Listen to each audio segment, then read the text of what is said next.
James, in your latest piece, you warn that closing schools has been far more damaging to students than we thought, especially low-income schools. Can you explain? Yeah, I think there's been a tremendous underappreciation of how bad it is when kids don't go to school. And you can say, well, they did virtual learning. But as more research has come out, and in the piece I write a bit about a study in the Netherlands which has great broadband penetration. The lockdowns weren't as severe. Government did a great job making sure kids had all the technical equipment they needed. And what that study found was kids didn't learn. Kids didn't learn anything. Upper income kids did a little bit better. Lower income kids did far, far worse. They regressed tremendously. And during this entire debate since last March, we've underappreciated that virtual learning, especially for younger kids, is really tantamount to those kids not going to school. And long term, there's one thing economic research agrees on, is kids not going to school, missing months, if not a year of school, is tremendously damaging for them long term. Just because there's virtual school doesn't mean there's virtual learning. It's not happening.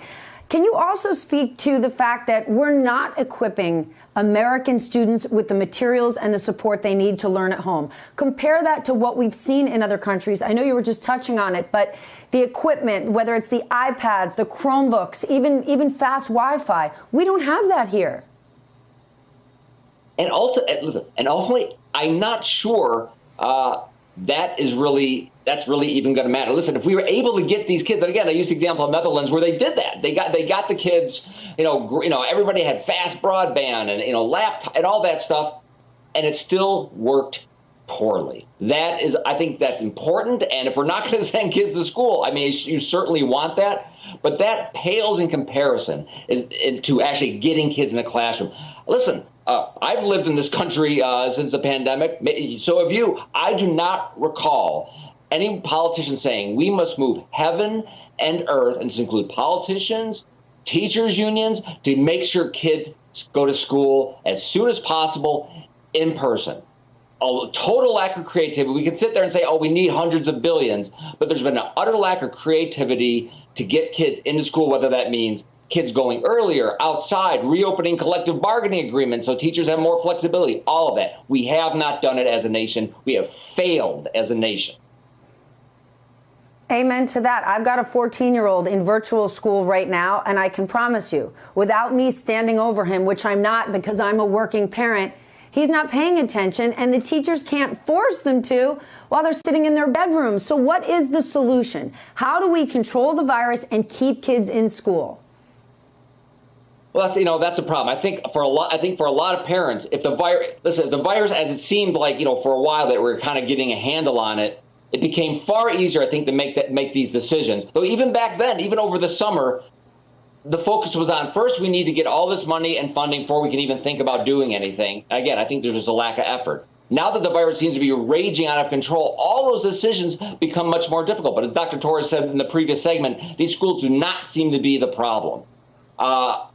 So it gets a lot harder in the winter, but we need to get these kids back to school as soon as we cannot say, wait till the vaccines. Wait till the vaccines, everybody's all vaccinated up, and then we'll start. Have we been talking about sending the kids to school over the summer? I haven't heard that. We absolutely need to be considering that. 100%. I want to talk about the impact on parents. In September, over 1 million people left the workforce. More than 80% of those people were women.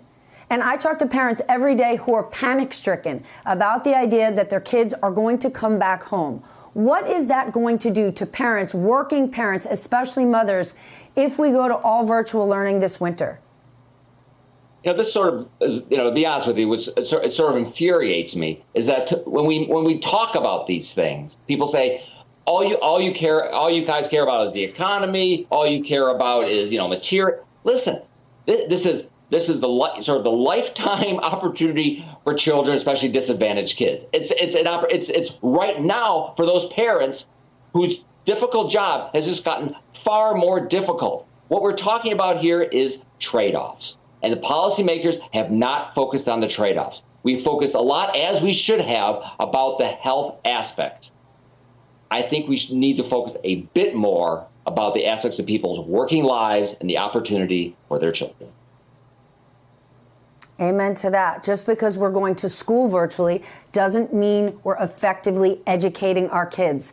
Hey there, I'm Chris Hayes from MSNBC. Thanks for watching MSNBC on YouTube. If you want to keep up to date with the videos we're putting out, you can click subscribe just below me or click over on this list to see lots of other great videos.